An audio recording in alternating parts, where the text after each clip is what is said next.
Naam, ndugu mpenzi msikilizaji, karibu sana katika Mengi Simulizi.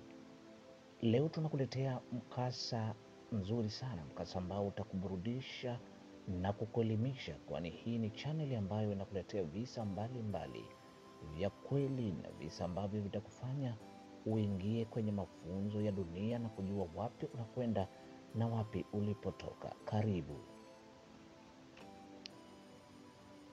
Leo nakuletea kisa cha kijana mmoja ajulikanaye kwa jina la Musa. Musa alikuwa amepatwa na mkasa mzito sana. Basi naomba twende nami niazime masikio yako ili tupate kupambana kwa pamoja na kusikiliza kipi hicho basi kilichomkuta Musa, ili nawe upate kujifunza kutokana na maisha.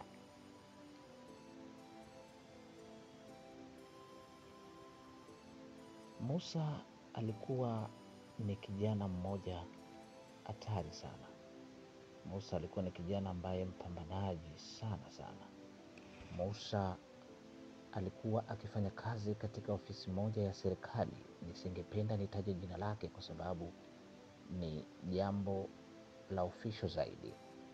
Kijana Musa alikuwa ni kijana ambaye anapenda sana kupambana, hususani katika masuala mazima ya kazi.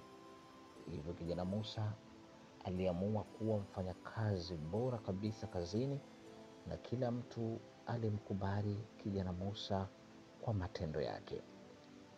Basi kijana Musa katika kazi hiyo alikuwa akipambana kwa udi na uvumba, na Musa alikuwa ni mwajiriwa kabisa ndani ya kazi hiyo katika ofisi kubwa kabisa ya serikali. Katika kupambana kwake bwana Musa katika ajira hiyo, kwani Musa alikuwa ni dereva wa kumwendesha bosi mkubwa kabisa katika ofisi hiyo ya serikali, yaani wizarani, nami nisingependa nitaje wizara hiyo. Bwana Musa alikuwa akifanya kazi kwa ufanisi zaidi mpaka mabosi wote wakawa wanamkubali kwa 100%, kwani utendaji wake ulikuwa ni mzito na wenye uweredi mkubwa. Kama ilivyo ada, ndugu mpenzi msikilizaji, katika ofisi zote za serikali huwa kunakuwa na wale wadada wanaofanya usafi, lakini wale mara nyingi wanakuwa ni vibarua. Basi Musa katika ufanyaji wake wa kazi alikuwa mara nyingi akikutana na madada tofauti pale, lakini Musa alikuwa ana hiana. Yeye siku zote alikuwa anapopata mshahara wake ama anapopata pesa yoyote posho, basi ushare na wale wadada, hususan katika masuala ya breakfast, yaani kifungua kinywa. Mara nyingi hununua vitumbua vya kutosha tu, ama maandazi ama chapati, pia hunywa nao chai kwa pamoja. Baadhi ya dada wengi walitamani kuajiliwa katika wizara hiyo, lakini kama ilivyo ada, serikali ina idadi maalumu ya wafanyakazi, kwani haiajiri tu ili mradi. Lakini ukiachana na hapo, serikali inaangalia sifa ya mtu. Basi kuna dada mmoja jina lake ajulikanaye kwa jina la Zaituni. Zaituni alikuwa ni mdada mmoja mwenye hekima sana, alikuwa ni mdada mmoja mrembo sana, alikuwa ni dada mmoja mwenye upendo wa dhati kabisa.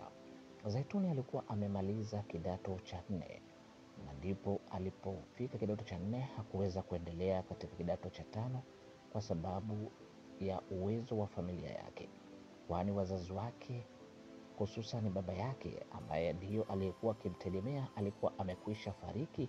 Hivyo basi Zaituni alikuwa ana uwezo wote wa kujiendeleza. Ndugu mpenzi msikilizaji, Zaituni huyo akaenda kupambana na kuanza kupata kazi ya ufagizi, yaani cleaner, katika ofisi hiyo ya serikali ambayo nimesema nisingependa kuitaja jina, humo ambapo Musa ni dereva anamwendelesha bosi mkubwa kabisa katika ofisi hiyo. Hapo ndipo mambo yalipoanza. Zaituni alikuwa anavutiwa sana na Musa, na Musa pia alikuwa anavutiwa sana na Zaituni. Na baada ya hapo ndipo Musa akaanza kumnyemelea na kumnyatia Zaituni. Kwa kuwa Musa alikuwa ni dereva mkubwa katika kampuni hile, basi kila mmoja alikuwa akimheshimu, kwani Musa alionekana akiheshimika na madereva wakubwa kabisa na wenye kuendesha magari ya maafisa wengine. Hivyo Zaituni hali hile ilimvutia sana, akaona hii ni nafasi sasa ya mimi kupata mpenzi ambaye anaweza akanisaidia katika maisha yangu. Ndugu mpenzi msikilizaji, Musa kama nilivyokuambia hapo awali, akaanza kumnyatia nyatia na kuanza kuingiza maneno yake mawili matatu. Siku moja Musa alikuwa ameshampeleka bosi na akarudi na gari ofisini, na bosi akaingia zake ndani. Ipo Musa akawa nje akisubiri bosi ampigie simu kwa ajili ya safari nyingine yeyote ile. Zaituni alikuwa yuko katika korido ya nje akifanya usafi, hivyo Musa akamwangalia sana, kisha akamsalimia. Zaituni, mambo? Safi tu Musa, mzima wewe? Mimi namshukuru Mwenyezi Mungu, sijui wewe unaendeleaje? Mimi niko poa. Alafu Musa, jana uliniambia nataka kuongea na mimi, ulikuwa na issue gani bosi? Amna, tunaweza tukaongea dakika mbili? Okay, anyway, amna shida, tunaweza tukaongea tu, hakuna tatizo lolote. Okay, sawa. Unajua Zaituni, niseme tu kitu kimoja, mimi nimetokea kukuvutiwa sana na wewe, lakini hapa si unajua nafsini hatuwezi tukaongea sana sana, hivyo kitu nachokuomba, chukua hii kadi yangu, kuna namba yangu, naomba usiku nitafute. Sawa Musa, nasema hivyo, lakini naweza nikakupigia usiku alafu uko na wifi, uone kama itakuwa tatizo. Unachosema ni kweli, lakini leo nadhani nitaondoka na bosi usiku, tutasafiri, hivyo nadhani nitakuwa nimefika, nitakuwa niko hotelini, hivyo sitakuwa nyumbani. Okay, anyway, mida saa ngapi? Nitafuta mida kama saa 3, alafu tutaongea vizuri. Okay, asante. Okay, utachukua hii shilingi 20,000 kwa ajili ya vocha. Ndugu mpenzi msikilizaji, hayo ndio yalikuwa mazungumzo baina ya Musa na Zaituni kwa mara ya kwanza kuinua midomo yao kuongea katika masuala mazima ya mahaba. Siku hile ikapita kama ilivyo ada. Musa akaondoka na bosi usiku, kwani alikuwa na safari ya kuelekea Dodoma. Wakafika katika hoteli moja nzuri sana, hoteli ambayo Musa aliipenda sana, na bosi wake wakalala humo. Kisha asubuhi akamchukua bosi wake na kumpeleka ofisini. Lakini usiku huo wakati wamelala, kwa sababu bosi na Musa wamelala vyumba viwili tofauti, hapo ndipo Musa alipoona simu yake ikiita, na ilivyoita jina lilitoka Zaituni, kwa naye alikuwa amekwisha hifadhi namba yake. Mazungumzo yakawa marefu sana. Halo Musa, mambo? Safi Zaituni, mzima? Mimi mzima tu, sijui wewe. Pole kwa safari. Asante, nimefika salama. Nadhani asubuhi tutaondoka kupeleka bosi katika semina, lakini mimi nipo ndani nimelala. Okay, sasa Zaituni, niwe mkweli, nimetokea kumpenda sana, kwa sababu ni binti mmoja mpole, ni binti mmoja mwenye nidhamu kubwa sana, ni binti mmoja unathamini watu. Hivyo katika hali yako hiyo nimetokea kukupenda sana, na si kwa nia mbaya. Kama tutaenda vizuri, nadhani nitakuoa Zaituni. Musa, mbona umewahi haraka sana kufikia kwenye swala la ndoa? Ni kweli najua unapokuwa katika mahusiano lengo lenu kubwa ni kuoa, lakini umeniambia mapema sana. Lakini pia mimi na swali nataka kukuuliza. Hamna shida Zaituni, naomba niulize tu swali lako, nami nitajitahidi kadri ya uwezo wangu kukujibu. Musa, wewe na una mke? Nadhani siku moja nimewahi kukusikia ukisema una mke na mtoto mmoja, na kama hivyo ndivyo, je, mimi utaniweka katika fungu gani ambapo nitakufungulia moyo wangu na kuwa mpenzi wako?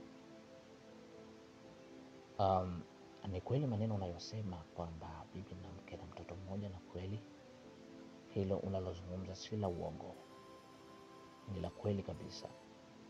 Lakini nikwambie tu kitu kimoja, kwamba sisi katika imani yetu ya dini tunaruhusiwa kuoa wake wanne. Hivyo wewe utakuwa mke wangu wa pili, natamani iwe hivyo.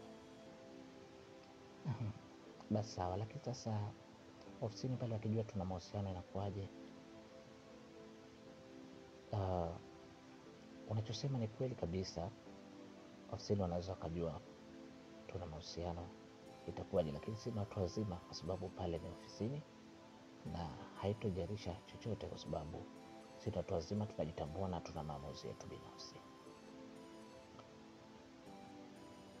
Sawa, nimekukubalia, sijali. Nadhani ukirudi tutapanga zaidi. Asante, nashukuru. Ningependa nipate kesi lako basi. Mbona mapema sana Musa? Subiri kwanza, utapata mpaka utalichoka. Sijali, rudi safari kwanza, then tutajua tufanye nini. Tutapata vingi zaidi na sio kesi tu. Ndugu mpenzi msikilizaji, kama nilivyokuambia kwamba hiki ni kisa kizito sana kati ya Musa na Zaituni, kisa ambacho kitakufundisha mambo mengi sana. Siku hiyo ikapita, ndugu mpenzi msikilizaji, ndipo Musa asubuhi kumefika na kampeleka bosi katika semina. Kama ilivyo ada, upande wa Zaituni anaamka asubuhi na kujiandaa kuelekea zake kazini kwa ajili ya kufanya cleaning, yaani usafi pale katika ofisi kubwa kabisa, ni wizara hii. Siku ile ikapita, Musa akarudi Dar es Salaam na kuendelea na shughuli kama zilivyo kawaida. Basi pilikapilika za hapa na pale zilionekana, kila mmoja alikuwa bize na majukumu yake. Siku hiyo Musa walipanga kukutana na Zaituni katika hoteli moja kubwa sana iliyopo katika jiji la Dar es Salaam, ila nisingependa kutaja jina lake kwa sababu hii ni simulizi ya kweli. Zaituni alijilipua. Zaituni alivaa vizuri siku hiyo, alijipodoa, alitia kila kilichowezekana ili mradi kumvutia Musa. Lakini si hivyo tu, Zaituni ni binti mmoja mrembo sana, mwenye mvuto na mwenye macho ya kuvutia, na akikutazama akitembea mithili ya kinyonga. Musa aliachwa hoi sana siku hiyo na Zaituni. Alipomwona tu alipata na shauku kubwa sana na kuona kwamba muda wowote nahitaji mechi ichezwe. Wakaingia katika hoteli hiyo na kuenjoy maisha yao. Walienjoy sana huko, walifanya kila lile lililowezekanalo na kila mmoja alijisikia yuko happy kabisa. Siku hiyo ikapita, siku ya enjoyment. Walifanya mambo mazito sana. Nadhani kama unavyojua dabi ya Kariakoo inakuwaje. Timu hizi ni timu ambazo zipata shika, kila mmoja anatamani kucheza kadri ya uwezo wake. Hivyo Zaituni alipambana kadri ya uwezo wake kuhakikisha kwamba Musa anakubali show zake, na hivyo Musa alipambana kadri ya uwezo wake. Vijana wa sasa wanasema aliupiga mwingi. Siku hiyo ikaisha, ndugu mpenzi msikilizaji, na Zaituni wakati wanarudi alijaribu kuzungumza na Musa. Musa mpenzi wangu, niambie Zaituni. Mimi nimemaliza form 4 na kama wizarani pale wakati mwingine zinatokaga nafasi, ningeliomba unipambanie Musa, kwa sababu mimi familia yangu ni maskini sana, na mzazi mmoja tu na mama vile vile ananitazama mimi, na mimi kwetu nimezaliwa peke yangu, sina hata mdogo, ni mimi tu wa kwanza na wa mwisho. Hivyo Musa mpenzi wangu, naomba unistiri sana. Itakapotokea kazi basi naomba uongee na mabosi wako wanifikirie, ili nami nifanye kupambana maisha yangu. Kweli nimekusikia Zaituni, nami hilo lilikuwa ndani ya kichwa changu, kwa sababu mimi sipendi kuona wewe unafanyia pale, hususan sasa hivi nimekuwa ni mpenzi wangu na mimi bosi mara nyingi namwendesha. Hivi kitokea hatua anasema kuna nafasi zimetoka, basi wa kwanza kabisa nitadili na wewe Zaituni, usijali mpenzi wangu. Sawa, nitashukuru sana Musa, na nakuhakikishia nitakupa penzi lako, yani nitakupa penzi lote na nitakulindia penzi lako, sitoweza kukusaliti hata kidogo. Musa, niamini ninachokwambia. Mpenzi msikilizaji, Mazungumzo yao yalikuwa ni mazuri kweli kweli na yenye kuridhisha na yenye mvuto na yenye kupamba kweli kweli. Safari ikaendelea kama ilivyo ada. Musa akidrive gari hile. Alipofika sehemu, Musa akamshusha haraka sana Zaituni, kwani Musa ni mume wa mtu, hivyo apendi kujulikana ghafla kabla lake lile la kuoa halijatimia. Maisha yakaendelea hivyo. Wiki ile ikapita, masiku yakasogea, ndipo nafasi ya kazi zikatoka pale katika wizara. Nafasi zile za kazi zilipotoka, zile nafasi zilikuwa na watu wa aina tofauti na sifa zinazotakiwa za aina tofauti. Lakini Musa, kadri ya upendo na lavu aliyekuwa nayo kwa mpenzi wake Zaituni, ndipo Musa alipoamua kuzungumza na bosi wake ili mradi tu Zaituni apate kazi ndani ya ofisi, ndani ya wizara ile.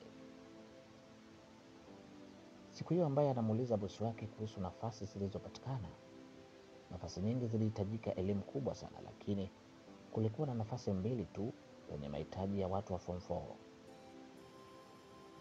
Kwa bahati nzuri, Zaituni alikuwa amekwisha maliza form 4 na ana elimu hiyo, hivyo ilikuwa rahisi sana Musa kumshawishi bosi wake amchukue Zaituni, kwani alimtilia sifa nyingi sana.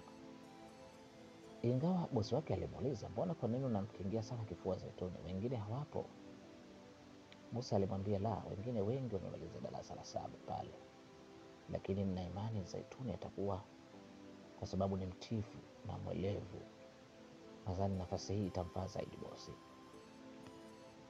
Bosi alifurahi, lakini pia alisema hata sisi tulikuwa tunamfikiria yeye, kwa sababu Zaituni ni binti mmoja mwenye kuelewa na binti mmoja mwenye kusikiliza, hivyo kwa upande wetu anaweza akatufaa zaidi. Basi Musa alifurahi sana kusikia hilo, lakini hakuweza kwenda kumwambia Zaituni papo hapo, kwa sababu alijua kabisa pindi akimwambia Zaituni mambo yanaweza yakabadilika, kwa sababu Zaituni akili yake yote inaweza ikachanganyikiwa kwa jambo hilo. Mambo yalikuwa hivyo, ndugu mpenzi msikilizaji. Basi masiku yakaendelea kuondoka kama ilivyo ada, na kazi zikaendelea kufanyika, na Zaituni akawa anaendelea kujituma. Ila bosi alimwambia Musa, subiri kwanza, kwa sababu hii ni wakati wa awali, wametoa tangazo hilo, lakini muda si mrefu matangazo yatabandikwa, lakini sitolisahau jina la Zaituni, usijali. Na siku yakapita, Zaituni akawa akiendelea kama ilivyo ada kuendelea na kazi yake ya kufagia. Ilipofika bosi ameamua sasa kuweka karatasi ubaoni pale na kuzibandika kwa ajili ya matangazo halisi, kwa ajili ya kuwa kazi sasa zimepatikana. Kila mmoja anatakiwa apeleke maombi yake. Watu wengi walijaa kupeleka maombi katika wizara hile, wenye sifa aina tofauti, wenye sifa ambazo zinastahiki. Wizara ilichukua baadhi ya wafanyakazi wengi tu, lakini pia Zaituni alifanikiwa kupata kazi. Zaituni amepata kazi katika wizara. Wafagizi wenzie baadhi, kama unavyojua tena, hakuna mtu ambaye anapenda mtu apate. Ukilinganisha maisha, kila mtu anapambana juu ya maisha yake. Wadada wengi wafagizi wa pale walisema Zaituni amesoma, ingawa tulikuwa tunafagia naye. Hayo ndio yalikuwa mazungumzo yao, na kila mmoja alizungumza kwa aina yake kutokana na elimu yake haikukidhi kupata kazi pale, hivyo walimsifia Zaituni kwa ile form 4 yake alikuwa amemaliza vizuri. Wengine walikuwa wanajua nini kinachoendelea, kwa sababu walishaanza kuona dalili za Musa kuwa na mahusiano na Zaituni. Wengi wao walizungumza kuwa Musa ndiye alimpigia cross dongo Zaituni ili apate kazi. Basi kama unavyojua tena, minong'ono ya ofisini ni jambo la kawaida. Kila mmoja alinong'ona kwa aina yake. na kila mmoja alisema kwa mtindo wake. Ilikuwa ni tafalan kabisa, kwa sababu watu walishangazwa na hilo, lakini wapo waliofurahi na wapo walikuwa wanahuzunika kwa sababu wafagizi, na sasa Zaituni anakuwa miongoni mwa afisa. Hivyo kazi ya kufagia na kutumwa chai imekwisha tena kwa Zaituni. Ndugu mpenzi msikilizaji, Musa alifurahi sana baada ya Zaituni kupata kazi. Masiku yakaenda, Musa akatangaza ndoa ya kutaka kumwoa Zaituni.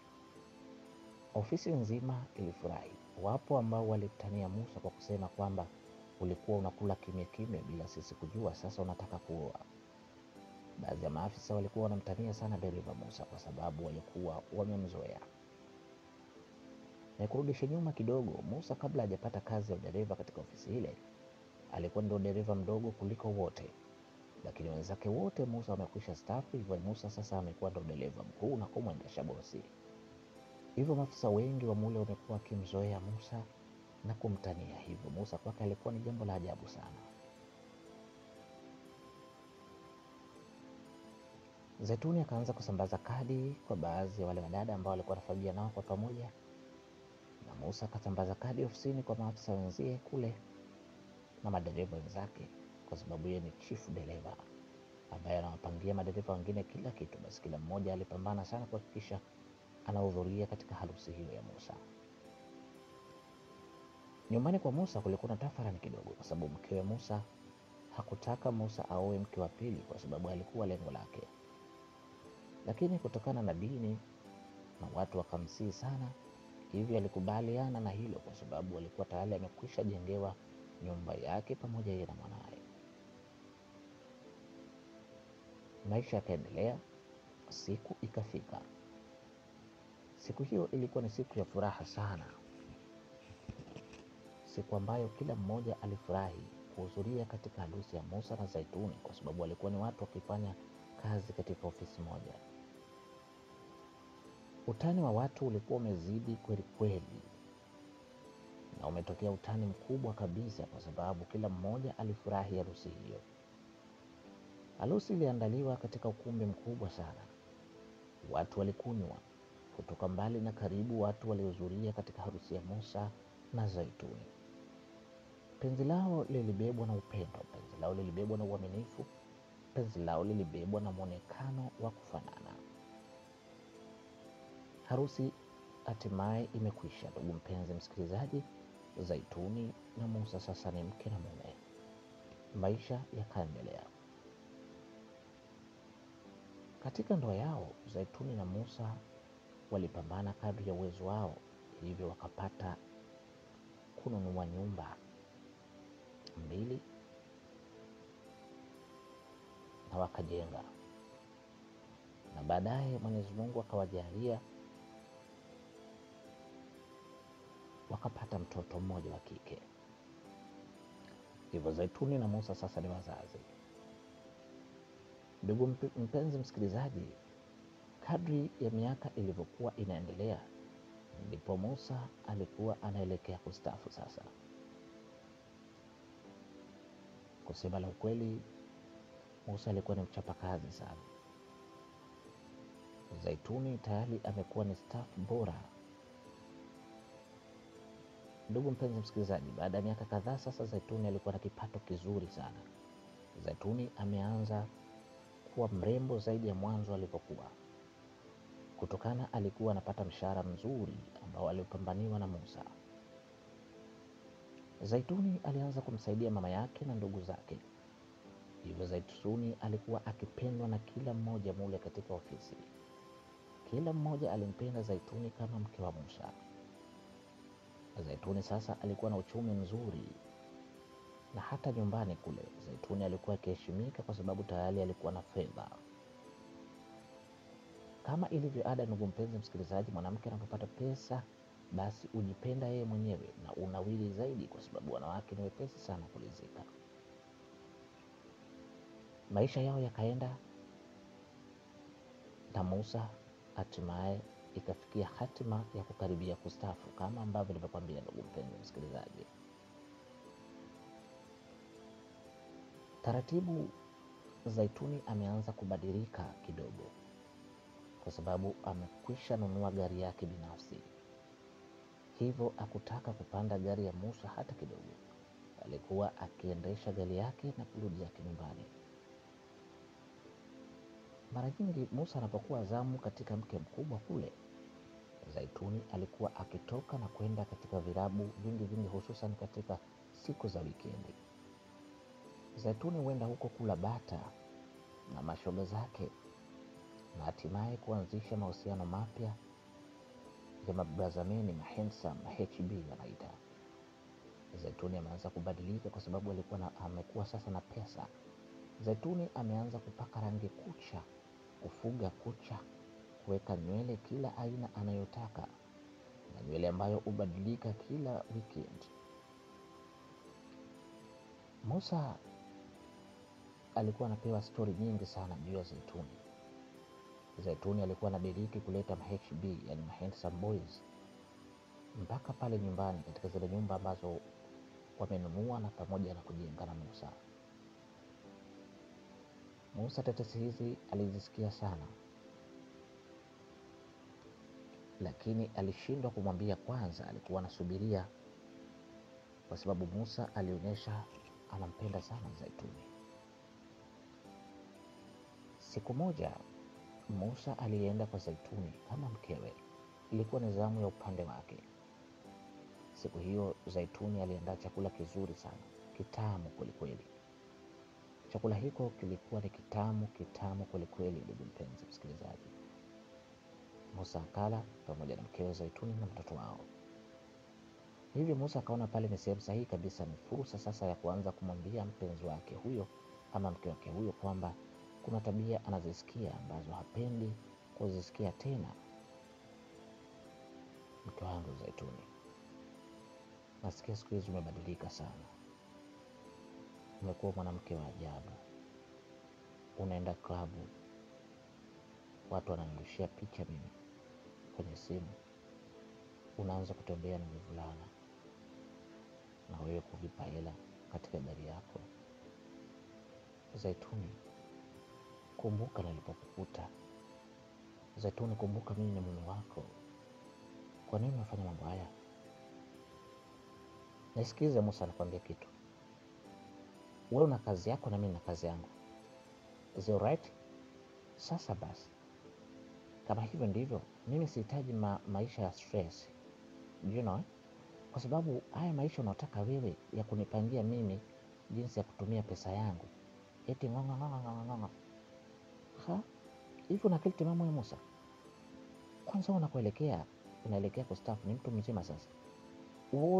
Uone kwamba wewe ulishakula bata huko katika maisha yako? Na kwa nini mimi nisienjoy? Kwa sababu mimi nilikuwa mfagizi tu Musa katika ofisi. And right now napata pesa ya kula, napata pesa ya kufanya matumizi. Let me enjoy. Ukizingatia mimi kwetu nimezaliwa peke yangu Musa. Let's enjoy. Sawa, nimekusikia Zaituni, lakini kumbuka wewe ni mke wa mtu. Upaswi kufanya vitu tofauti. Unapaswa kunisikiliza mimi. Ndugu mpenzi msikilizaji, malumbano yalikuwa mazito kwa kiasi kikubwa sana, kiasi kwamba Musa alivurugwa na kuwaza na kuwazua na kupata stress nyingi kabisa, na kufikiri kwamba kitu gani angefanya, na hakudhani kana kwamba Zaituni atakuja kuwa mtu wa aina hii. Musa amechanganyikiwa kwa kweli, amevurugwa, aelewi ashike wapi aache wapi. Mambo yameshakuwa mazito. Ndugu mpenzi msikilizaji, kwa hasira Musa ameinuka na kuesha gari na kuondoka zake. Zaituni amebaki na mwanaye, akimwambia mwanaye, enjoy mwanangu Dula, mimi ndo mama yako na sasa hivi napata mshahara mzuri tu, alafu ofisi nanipenda vile vile. Huyo baba yako sasa hivi achana naye, ameshakuwa eleweki, anataka kunipangia mimi jinsi ya kuspend pesa zangu. Is he crazy? Achana naye, stupid. Mpenzi msikilizaji, nadhani unasikia maneno ya Zaituni. Yule aliyokuwa mfagizi sasa amekuwa jeuli kweli kweli, anatamba ameshakuwa mke, anatamba ameshakuwa na mali, anatamba maisha yake yamekwisha badilika. Ehe, hii ni hatari ndugu mpenzi msikilizaji, hatari kweli kweli, hatari ambayo huwezi kuiepuka, hatari ambayo huwezi kupambana nayo hata kidogo. Zaituni amekuwa ni msichana tofauti na mwanzo, ndugu mpenzi msikilizaji. Basi masiku yakapita, Musa akasusa kwenda kwa Zaituni kama wiki moja hivi, na baadaye Musa akawa ni mtu mwenye mawazo sana, kwa sababu hakutegemea kile ambacho alikuwa akifanyiwa na Zaituni, kwani tangu awali alimuona Zaituni ni mwelevu, msikivu na mwaminifu. Lakini alikuwa akiwaza tena pia na kusema, Waswahili wana msemo wao, husema pata pesa ujulikane tabia yako. Sasa hii ni wakati mwafaka sasa kuonyesha kwamba Zaituni amepata pesa na nao anaonyesha tabia yake. Hatari sana ndugu mpenzi msikilizaji. Musa sasa amechanganyikiwa kwelikweli, na ajui nini afanye, anawaza na kuwazua. Ulibaki mwaka mmoja tu Musa apate kustaafu na kupewa mafao yake. Hapo ndipo palipobakia. Basi masiku yakapita na Musa hatimaye anastaafu na kuwa dereva mstaafu. Musa amepewa mafao yake, na Musa ana wake wawili, mke mkubwa pamoja na mke mdogo ambaye ni Zaituni. Kwa sasa naye ni afisa mkubwa tu katika ofisi zile. Ndugu mpenzi msikilizaji, Zaituni wakati anafanya kazi katika ofisi hiyo alikuwa akiongeza elimu na kuendelea mpaka kufika chuo kikuu. Kwa bahati nzuri, Zaituni sasa hivi amekuwa ni bosi mkubwa tu katika ofisi ile, kwa sababu ameongezea elimu yake ya kutosha kabisa, na sasa ni boss, na hata wale wafagizi wa zamani wanamheshimu sana. Zaituni amekuwa ni msichana ambaye ana pesa sasa, si mtu wa ovyo ovyo. Ingawa sasa hivi si msichana wa level hile, lakini amekuwa ni mdada mtu mzima kidogo, kwa sababu amefika miaka kama 45 hivi. Na wakati huo Musa ametimiza miaka yake 60, na hivyo anastaafu na kupewa mafao yake. Zaituni alipambana sana Musa yale mafao anapewa agawe mara mbili, kwa sababu yeye ni mwanadamu na ipo siku anaweza akaondoka, hivyo ana nyumba mbili. Musa alipambana, alijenga kwa mwanaye aliyezaa na Zaituni, na pia alipeleka kwa mkewe mkubwa. Baada ya hapo Musa alibaki na pesa kiasi, hivyo akawa anafanya biashara vyake, lakini mara nyingi biashara hizo zilikuwa zikimkataa. Hakuwa kama mwanzo na pesa nyingi kabisa, hivyo biashara zilikuwa zinayumba. Alijaribu kwenda Dubai kuchukua simu kuleta Tanzania, lakini kwa bahati mbaya hazikumuia vizuri, kwa sababu biashara kwake ilikuwa ni ngumu sana. Hali hile ilimchanganya sana Musa, kwa sababu sio kitu ambacho yeye alikitarajia hata kidogo, kwa sababu matarajio yake apate pesa ya kutosha ili afanye maisha yake. Hali hile ilimchanganya kwa kweli. Musa alivurugwa sana kabisa, na kuona sasa wapi naelekea. Na huku Zaituni ndo moto unapamba moto, kwa sababu Zaituni sasa amekuwa na pesa za kutosha kabisa, na anaongeza magari, anabadilisha magari kama nguo. Ndugu mpenzi msikilizaji, naomba masikio yako nisikilize vizuri juu ya mikasa huu ambao umemkuta Musa na Zaituni, mkasa ambao utakuelimisha kwa kiasi kikubwa sana. Basi siku moja Musa ndipo alipokuwa na zamu ya kwenda kwa Zaituni. Mara nyingi Musa akifika zamu ya kwenda kwa Zaituni, Musa alikuwa mnyonge sana, kwa sababu alikuwa akiwaza sana juu ya maisha yake na maisha ya Zaituni kwa sasa. Ndipo na akachukua gari yake ndogo ambaye imechoka choka kabisa, akaelekea zake kwa mke mdogo. Ndugu mpenzi msikilizaji, jambo lililomkuta Zaituni na mumewe Musa ni jambo la ajabu sana. Musa wakati anabisha hodi, alikuja mvulana mmoja handsome boy, ndiye aliyekuja kufungua geti. Musa akamuuliza habari. Mvulana akajibu poa, wewe ni nani humu ndani? Yule mvulana akasema mimi ni baba mwenye nyumba. Kwani wewe ndo baba wa huyu mtoto? Musa alishtushwa sana. Musa akataka kuleta varangati, yule kijana yuko vizuri kwa sababu ana bodi kubwa, anabeba nondo na anacheza ngumi, na handsome boy. Watoto wa sasa wanasema ana six pack. Akampiga ngumi za kutosha tu Musa. Musa alipigwa ngumi za kutosha tu, na baada ya hapo Zaituni akatoka na kuanza kumkunja Musa na kumwambia tafadhali Musa, mume wangu, usiniharibie raha yangu. Nimekwambia sasa hivi mimi ni muda wangu wa kula raha. Kwa nini unakuja bila taarifa, unakuja tu ovyo ovyo? Musa akaanza kububujikwa na machozi na kusema, mke wangu Zaituni, imefikia wakati sasa mimi kwangu nije na taarifa, wakati unajua hii ni zamu yangu Imefikia huko tena Zaituni? Leo hii mimi naonekana mjinga juu ya zamu, juu ya wema wangu wote niliokufanyia wewe.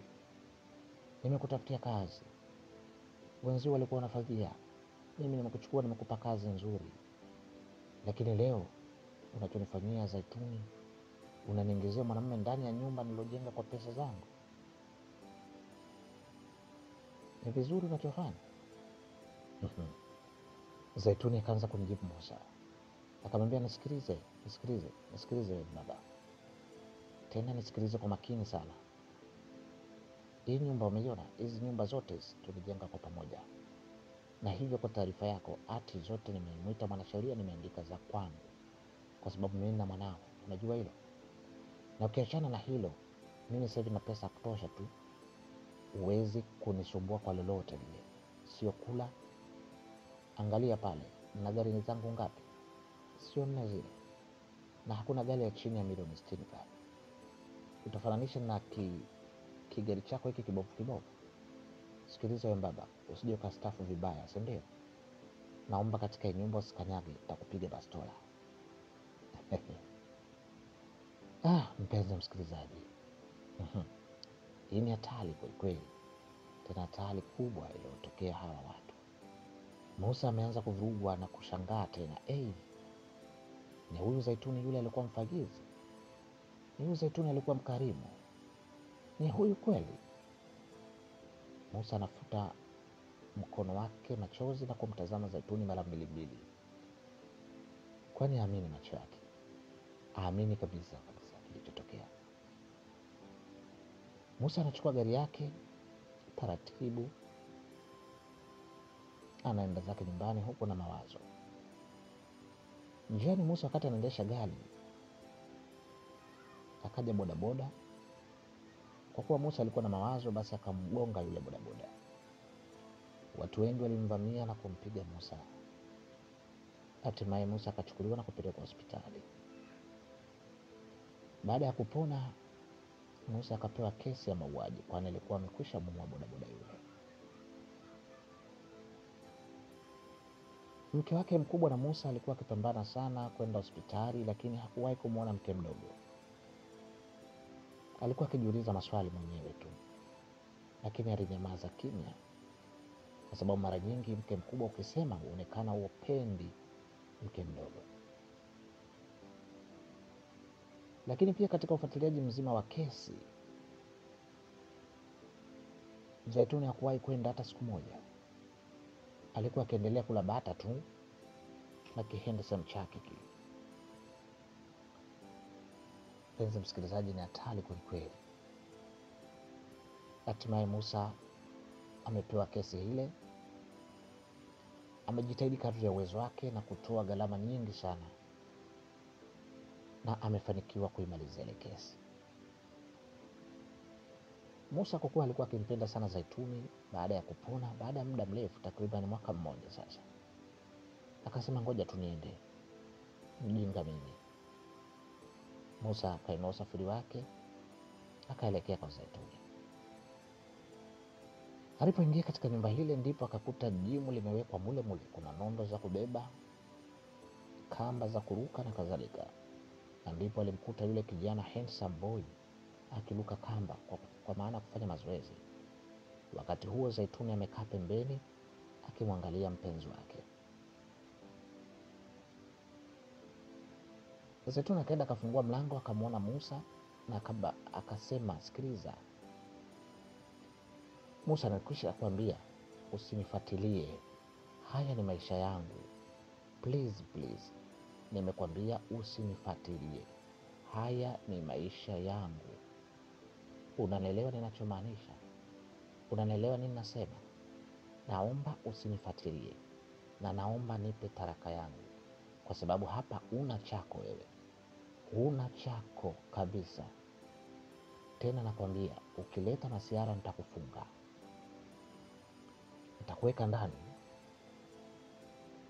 nitakuweka ndani Musa, usipende kunifuatilia kabisa kabisa. Musa akaanza kunena na kumwambia Zaituni, naomba nisikilize maneno machache tu nitakayokuambia, na kama utanisikiliza haya kwa makini, najua hakuna shaka mimi nitafanya hicho ambacho unahitaji. Hizi nyumba Zaituni tumejenga wote, mimi na wewe, lakini mimi ndio nilotoa pesa yangu mfukoni, na na imani wewe ulikuwa ni mke wangu mdogo na nina mtoto. Basi naomba tu hizi nyumba nimwandikishe mwanangu, alafu nikupe wewe taraka. Zaituni akamjibu kwa ukali sana Musa, tena koma ukomae wewe baba. Unanielewa ninachokwambia? Nimekwambia hii nyumba, hizi zote nyumba za kwangu, na hati nimekwambia za kwangu, nikutolea hati uone. Kwanza naona unanimalizia muda wangu tu, mimi nataka nile zangu bata hapa, tufanye mazoezi, tukakoge, tukale mambo yetu, alafu wewe unaniletea fujo hapa. Wewe baba, nakuomba tafadhali sana, nasema nitakuvunja miguu. Sasa kama unaona hizi ni mali zako, nenda kokote ambapo wewe unaweza kwenda, alafu takutana mahakamani, tuone mimi na wewe nani atashinda hii kesi.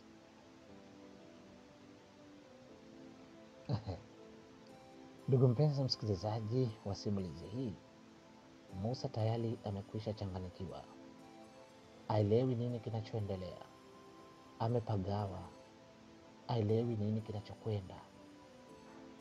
Ni hatari kweli kweli, hatari. Musa amekaa chini, amejinamia, ameshika kichwa chake na hajui nini kinachoendelea, hajui nini afanye, hajui amwambie nani tatizo lake, hajui. Amekwisha staafu Musa, hana pesa alizopata anatia katika biashara zinakufa. Umekuwa ni wakati mgumu sana, wakati mgumu kwelikweli kwa Musa. Ndugu mpenzi msikilizaji, ni wakati wa kushangaa kabisa, ni wakati ambao huwezi kuamini macho yako. Musa anabubujikwa na machozi, Zaituni anaendelea na mpenzi wake ndani ya nyumba aliyojenga Musa. Haya ndo maisha, haya ndo maisha ndugu mpenzi msikilizaji. Mpenzi msikilizaji, hii ni Mengi Simulizi. Kama ndo mara yako ya kwanza kujiunga katika channel yangu, na kuomba click button nyekundu iliyoandikwa subscribe ili uwe wa kwanza kupata video zangu. Lakini pia ni kuombe jambo moja tu, usikose kudondosha comment zako, kwani comment zako ndio zinanifanya mimi kuwa imara zaidi na kufuatilia simulizi za kweli za watu tofauti, ili tupate kujifunza kwa pamoja. Ndugu mpenzi msikilizaji, naomba usikose katika sehemu ya pili ya simulizi hii ya Musa na Zaituni, kwani sasa tunaishia hapa na simulizi ambayo imetufundisha jambo kubwa sana. Lakini sehemu ya pili tutakuja kujua, je, Musa amefanya uamuzi gani juu ya yote yaliyotokea, na nini Musa anatamani kitokee, na je, Zaituni naye atareact, atachukua maamuzi gani? Basi mimi na wewe hatujui. Naomba usikose katika sehemu ya pili ya simulizi hii ya Zaituni, simulizi ambayo ni bora na yenye mafunzo ndani yake. Asante kwa kunisikiliza. Mimi ni Mengi, Mr. Mengi aka Kisiki. Hii ni Mengi Simulizi. Asante sana, karibu kwa kuniazima masikio yako.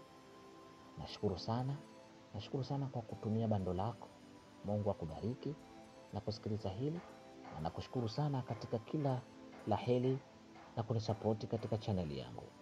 Asante, nashukuru. Karibu.